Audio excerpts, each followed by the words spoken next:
media. Whoever, if you wanna just raise your hand and ask a question. Okay, habang they're still warming up, meron na? Okay, go ahead, yes. The first question will come from Sir Robert Regentina of Manila Bulletin.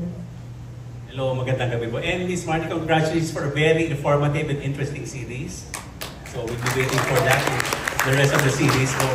So pero my question is, why did you produce I Love Filipino and saan po talaga nanggaling yung hugot for you to come up with a series like this? So Team MMPI has always been on the lookout to best serve God and country. So the best way we can is really by producing something that that we can all be proud of. And personally, it's my way of giving back and serving the country. And for my last question, in terms of production, paano nyo talaga ito pinaghandaan? I Love Filipino. Sir, the operational word really is love.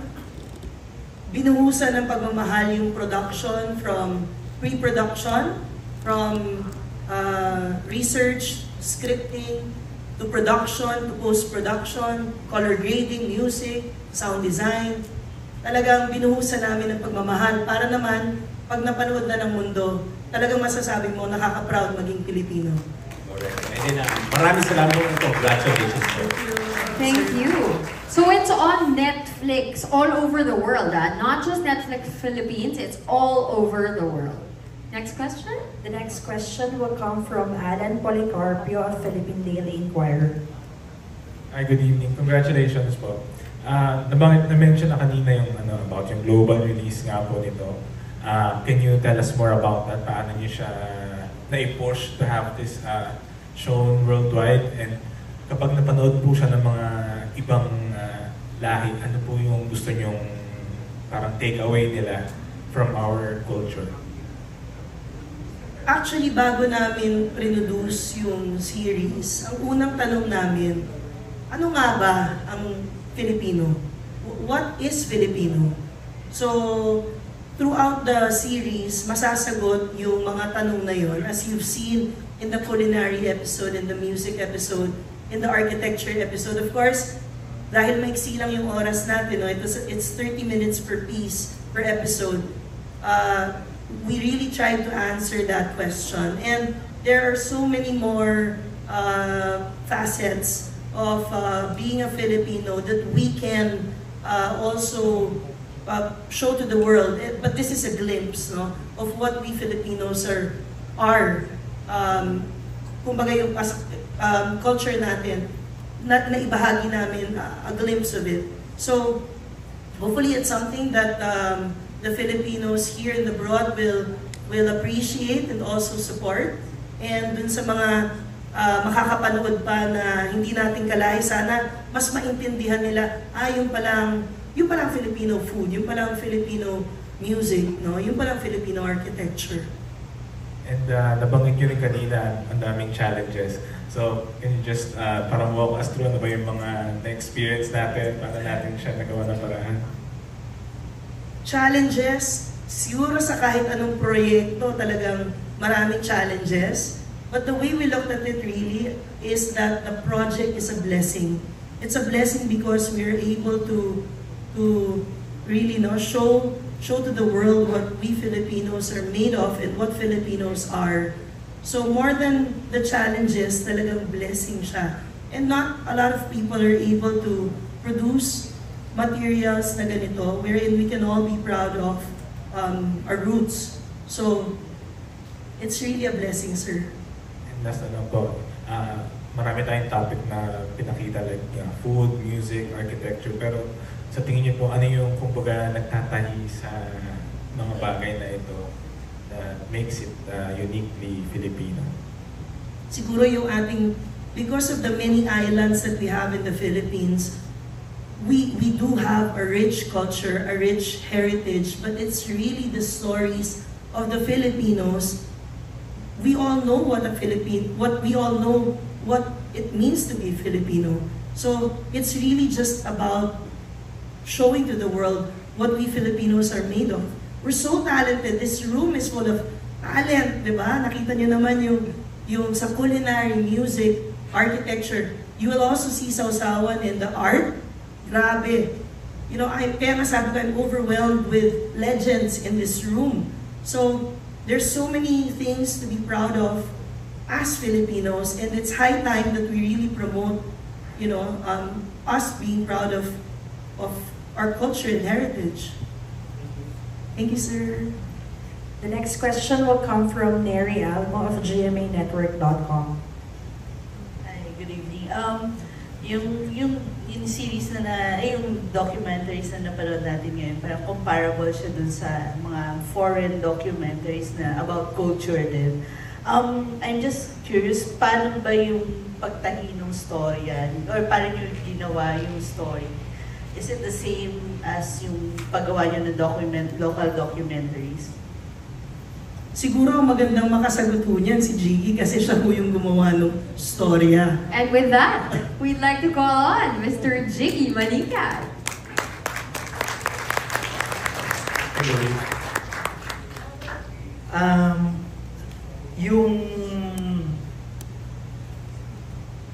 The way na nagsusulat kasi ako, ayokong nakakakita ng pattern. Paano ko siya sinulat? Nagsimula siya dun sa premise na very generic. Ano nga ba yung Filipino? And then we broke it down to ano kaya yung topics na pwede nating gawin if ever gagawa tayo ng storya. So from there, doon namin siya hinimay. Naggumawa kami kay questions, the usual process.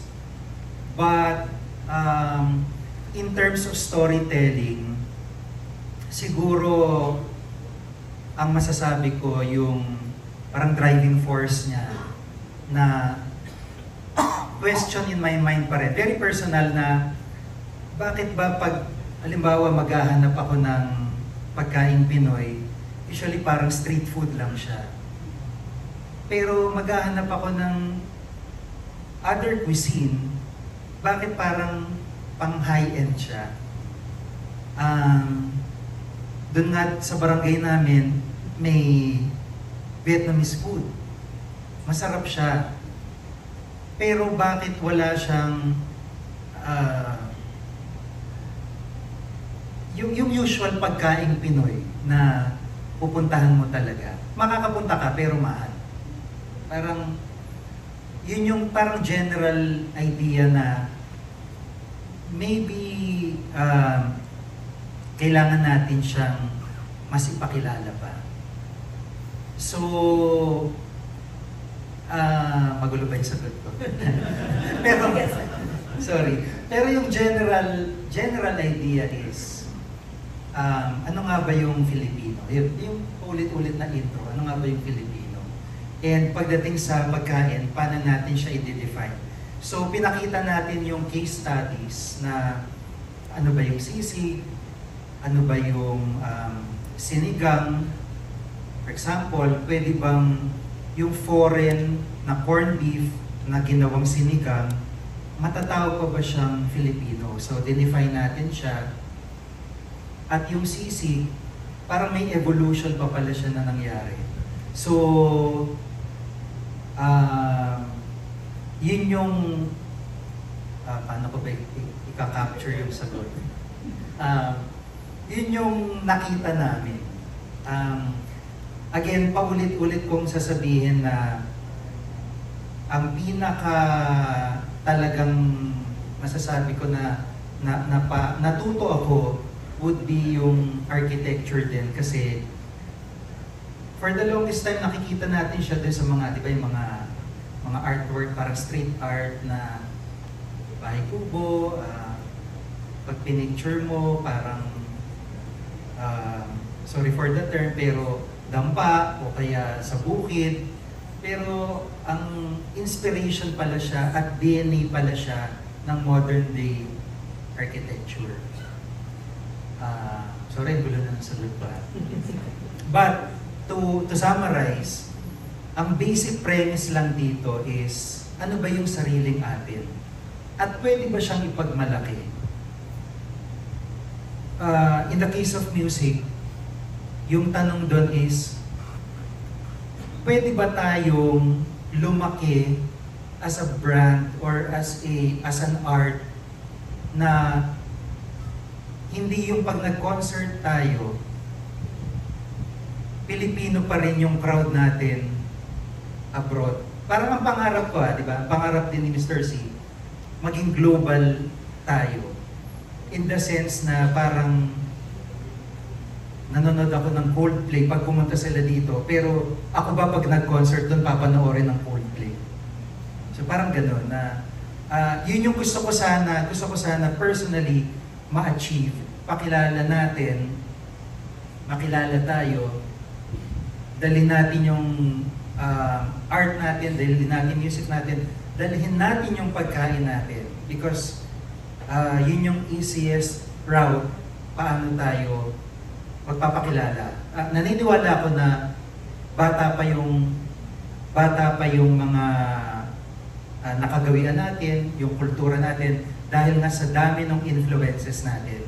So, I guess parang in a way advocacy din siya na ma-sort out natin kung sino tayo.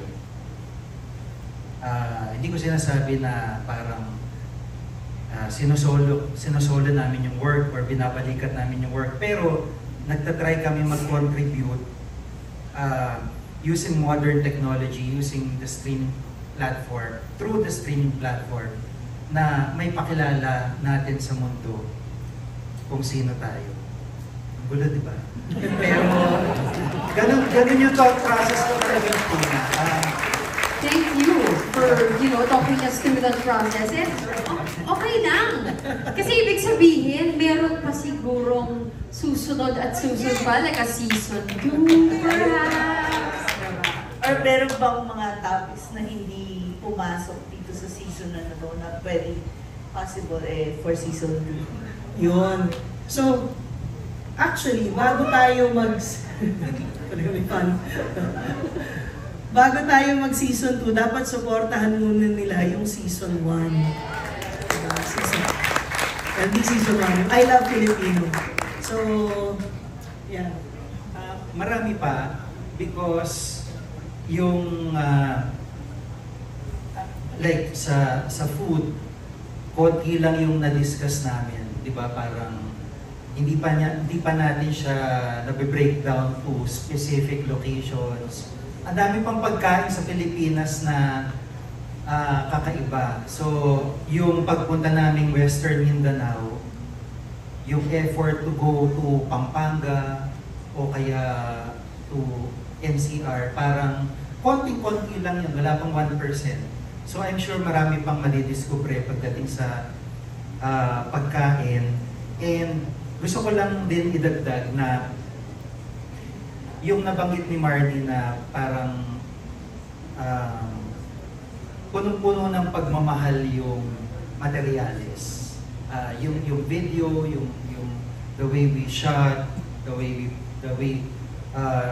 she led production, because may mga napapanood tayong iba na parang hindi naman sa pagano, pero hindi ko ma-feel yung ganda ng Pilipinas. Parang nakakalungkot na parang minsan poverty porn yung nangyayari na kailangan ba talagang pakita yung dugyot? Pwede ba pakita yung maganda? So hindi ko siya-sugarcoat, pero alam niyo yan, parang kahit punta kayo abroad, hahanap-hanapin niyo yung Pilipinas. And sana yun yung maging effect, yung maging impact na ma-miss din ng mga nasa abroad na Pinoy, yung Pilipinas, at lalo na lang ipagmalaki kung anong meron sila. Huwag na lang ikahiya, kaya nabanggit ni Chef na parang Chef Claude kanina na parang nagkaroon ng food shaming before, natakot tayo pakilala yung pagkain natin, kinakain natin na nakatago, yung mga pagkain natin. Parang huwag nating ikahiya, pagmalaki natin. And yun yung sinusubukan ng Team MMPI na gawin. Na pagmalaki natin, short of saying, pagyabang natin yung sariling atin. Kasi walang ibang gagawa eh. Gaya nung nabanggit ni Architect Jello, walang ibang gagawa. Pilipino lang talagang gagawa niyan, yung magmamalaki niyan, yung sariling atin. So, pagpatuloy natin yung ganung gawain, and if we are to, like, if I am to make or write parang season 2, ang daming magaganda pa sa Pilipinas na pwedeng gawin. Kailangan lang talaga maging conscious tayo. Huwag tayong masyado magpadala sa napakaraming issue na hindi na natin nakita yung art natin, hindi na nakita yung nature natin, hindi na natin nakita yung talent natin. Parang sobrang napagod na tayo sa mga trabaho natin. Bigyan din natin ng moment ng paghinga yung sarili natin. At sa June 12 yun. Sa June 12. Thank you, Mary. The next question will come from Nikki Wang of Manila Standard. Hi, good evening. Yeah, Nikki from Manila Standard. First of all, congratulations. I had several goosebumps moments sa bawat episode, especially dun sa music. In the first 3 episodes, you discussed music, food, and architecture. Ano ba yung remaining 2 topics that you're going to discuss in the last 2 episodes?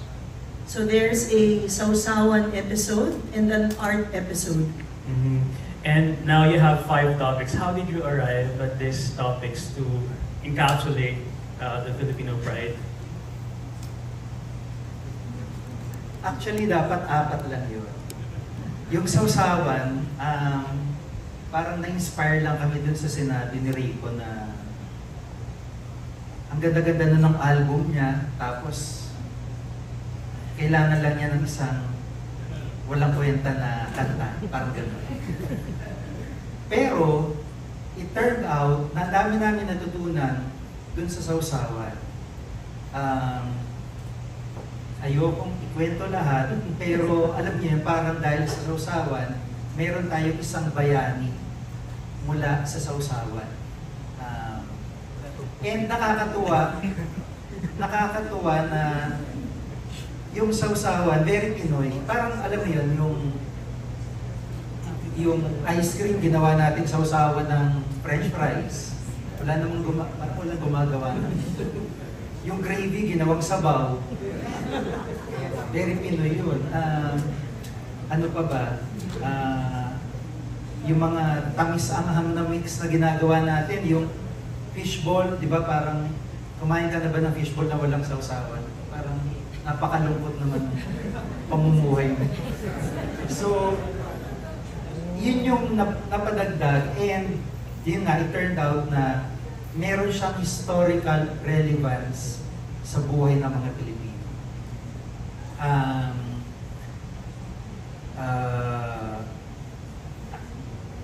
Hanggat maaari, hindi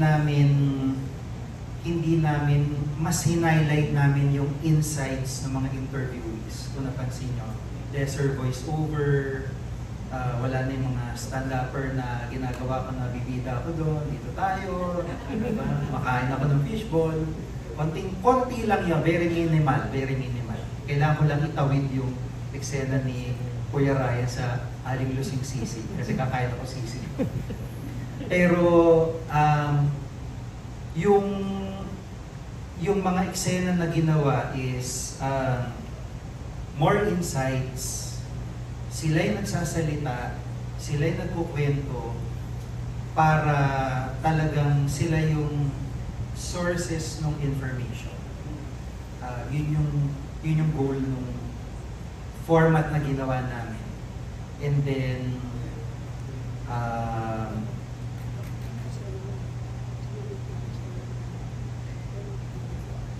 okay. Sige. Yes, boss. No, sorry. I just told you. I just want to acknowledge the presence of Mr. Elmer Padilla from the art episode. Sir Elmer.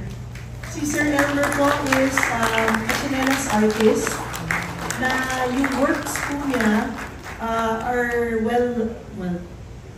panoorin niyo na lang po, but well loved by Hollywood stars. Sir Elmer Padilla. Wala, Hasbro lang po ang mga clients ni Sir Elmer. Yung Transformers na toys siya po. So, yun,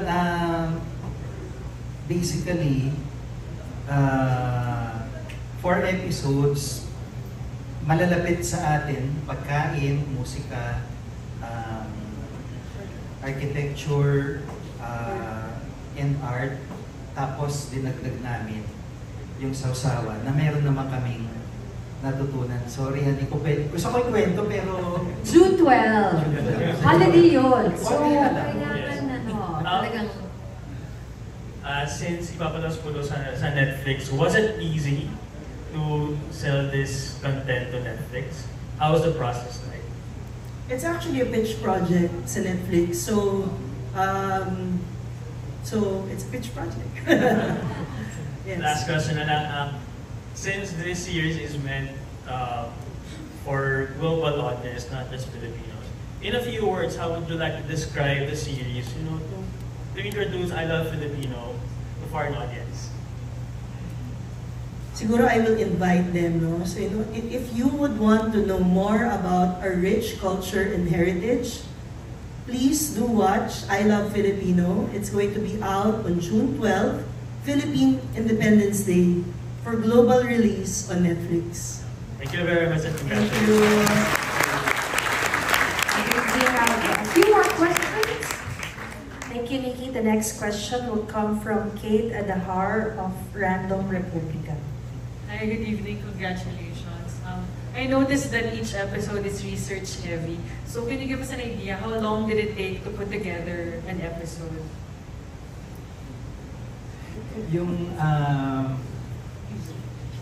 Yung research, ano siya, siguro mga 6 months. Research and pagsusulat. Ibang way yung ginawa ko sa pagsusulat. Because before, kung magsusulat ako ng documentary,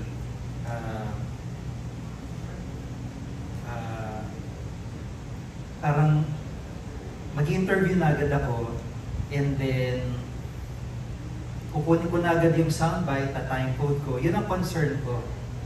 But we really wanted na maging truthful and honest yung material na mapoproduce namin. Yung talagang, yung purest love na pwede namin mabibigay. So yung process ko ngayon, before ako magsulat, nagdadasal muna ako, Father.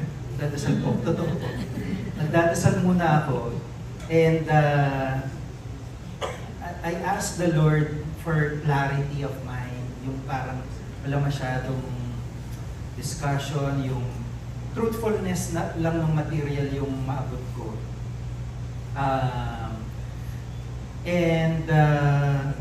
I guess ito yung naging naging produkto niya. And ang bonus nga doon, initially, local release yung mangyayari. But,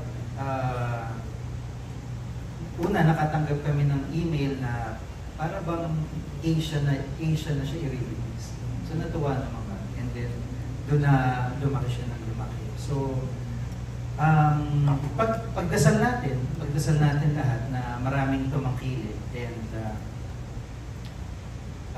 yun talaga yung, to be honest, yun yung naging proseso ko dito na may kaharap akong Bible, Lord, ano ba magandang soundbite dyan? Ano ba magandang portion ng interview dyan? So, iniba ko. And yun yung pinaka masasabi ko na way to really extract yung information, yung research, yung pagsusulat. Inabot ako ng mga siguro yan, mga 6 months. Hindi ko minadali. Pero ang mas madugo, ang mas mahirap na proseso, yung binabanggit ko kanina, yung talagang technical niya, nahirap siya. Yung talagang pinamunuan ni Direk. And alam yan ng Team MMPI. Kita nyo may Kastila pa kanina. Budget. May budget, Tita Shoni ha. So from Jiggy's side, you know, it took him 6 months to do the research, the scripting, a lot of prayers when it went into it. For production, because 5 siya, it took us a year to produce it. Because of course, we had the interviews, which we did first, and then we had the reenactments. Direk Rember is here, our creative director, and that of knowledge. Thank you. Of course, the whole team MMPI, no? We went around the Philippines for over a year, and ang madugo, syempre rin yung post. Nako, Team Fred, Bimbo, Direk Jerome. Ibang klase yung proseso nito. And of course, we have the sound design. We're out in Dolby 5.1. The team led by Rafi Magsaysay, and also our musical composer, who is an Emmy awardee, who is based in LA, a Filipina also, Denise Santos. So medyo powerhouse cast yung team behind it. And of course, Marilyn Magsaysay, no? I shall say the #1 color grader we have here in the Philippines. Thank you. Team MMP, I love you guys. Maraming salamat. So, a year na half. Thank you. And for my last question, I'm curious na ako, where did you get that strong sense of national pride? Individually or as a couple? How did you develop that? Thank you. Siguro muna na ako personally, ako talaga, all the work that I do, it really is an offering to God. So in order for us to to serve God, we also have to serve our country and our fellow men. So, di ba? Kailangan hindi lang tayo sa sarili natin, but if we want to instill unity in our country, we have to come out with materials that are geared towards enriching, and educating, enriching us, and pakilala natin kung ano yung sariling atin. Because if you go to other countries, if you travel, talagang yung national pride, iba eh. So dapat tayo rin as Filipinos, meron tayo nun. So, ako, I grew up really in a home wherein we really pray every day.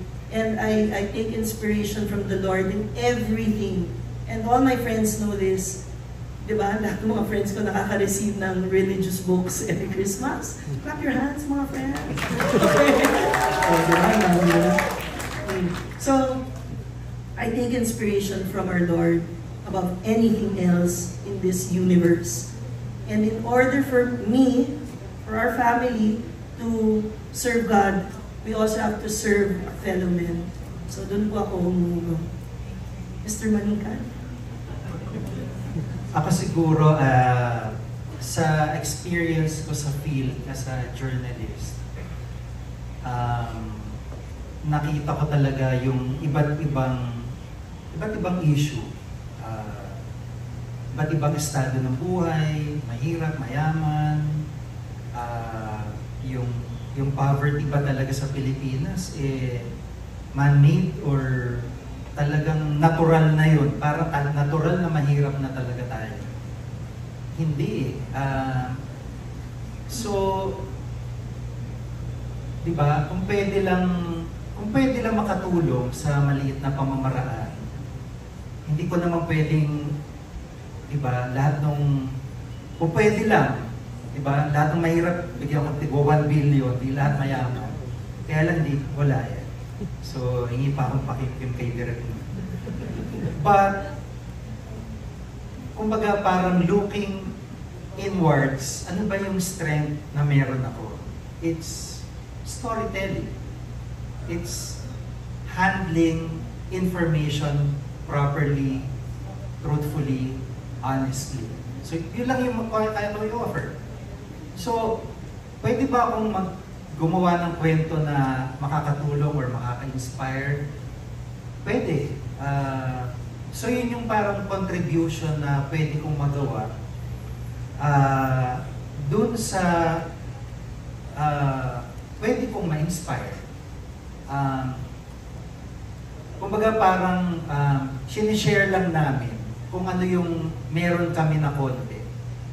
Because gano'n naman talagang buhay eh. Parang gano'n naman talaga tayong mga Pilipino eh. Parang sharing lang, di ba? Bigyan mo lang yung katabi mo ng konting ulam, konting kanin, kapitbahay mo. Masaya na kayo eh. So, bakit mo pagdadamot? Parang yun lang yung basic principle. Community, di ba? And then, if you get to that platform, yung tama na mas marami kang maabot, eh why not, di ba? Take mo yung chance na yun. Parang wag mong ipagdamot. Kasi kung sinolo mo yung talent mo, kung sinolo mo yung mga ideas mo, sayang naman eh. Baka meron kang naabot na individual or na-inspire na individual. So, siguro yun yung pinanggagalingan lang namin. Parang paano ka talaga makakatulong. And in a larger perspective, lahat ng ito, lahat ng ginagawa namin, it's an offering to the Lord. Parang it's an acknowledgement na lahat ng ito, bigay din lang to sa iyo eh. So, share mo sa iba at, di ba, mapasaya mo yung giver. Yun lang yung basic principle. Kahit yung group namin, parang yung magkakaibigan kami, yung tawag Southern Crew, yun din yung principle na pinapaniwalaan namin na bigay natin to, balik natin to sa kapwa natin.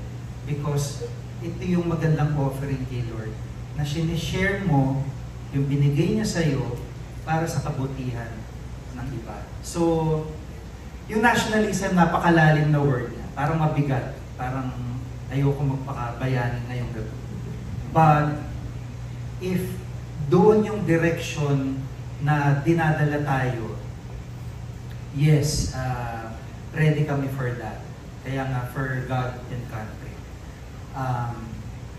So, also, as former UP students, siguro ganun din yung na-ingrain sa amin na, diba, inanin sa amin.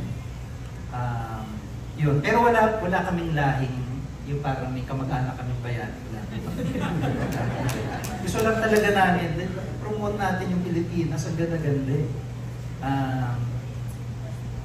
Kung maganda sa ibang bansa, maganda rin yung Pinas. Kaya lang, katulad ng maliit na bayan namin sa Laguna, San Pablo, usually napupunta sa news pag may crime. O di sinama ko dito, Mamang San Pablo, kahit one-liner lang siya, maku-curious siguro yung mga tao, Mamang San Pablo. So parang ganun lang na pakita naman natin yung maganda. Kasi tayo lang yung gagawa talaga. You mentioned, Sir Jiggy, you mentioned God a lot in the conversation, and Direct Warren also. And alam natin ang mga Pinoy, talagang is a culture that is deep in religion and pagsamba. Maybe that's another episode, no? Sa season 2? Alright, do we have one more question? The next question will come from Nas Tavares of Pelikula Meme. Hello, parang ang daming dinidiscuss ni Sir and gusto pang i-discuss ni Sir Jiggy. Nagkaroon ba ng difficulty sa pag-trim ng isang episode to 30 minutes? And ano yung parang longest cut ng isang episode? The first cut actually was about an hour and 10 minutes. We had to trim it down to 30 minutes. Longest would be 36 minutes. Culinary episode. Yes, it's very difficult, but we would need the audience to stay engaged, and we would also want them to watch all 5 in one sitting, hopefully. So it's difficult, but you know, if if tatangkilikin nga itong I Love Filipino, then we can create more content. We just need to make it to #1, guys. And for them to make it to #1, please do share it on social media. Tell your friends, tell your family. Speaking of more content, fun question lang. If you were to add one more episode, ano yung topic na gusto nyo i-buhay? Okay.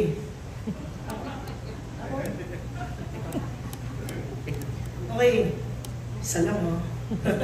Because we have a lot of topics in mind, actually, no? If we do make it, if we get a season 2, then it would be, di ba, when you travel abroad, don't you agree that we have the best beaches in the world? It's the best! Wala nang gaganda pa. Amanpulo, di ba? Architect Jello. So beautiful, Boracay. And then, so I think that would be on the list. Beaches. Ako meron. Oh, mas gila. Passion also. Mama Rene Salud is in the house. Mama, thank you for my gown. Mama Rene. Passion is also, di ba? Ang daming pwede. We have, of course, Mama Rene in the house. We have Michael Cinco. And yung mga hindi pa masyadong alam na the tribes that, let's not mention that, but for season 2. For season 2 na lang. But ang dami. All right. Any more questions? Okay, and that's all the time we have for questions. But please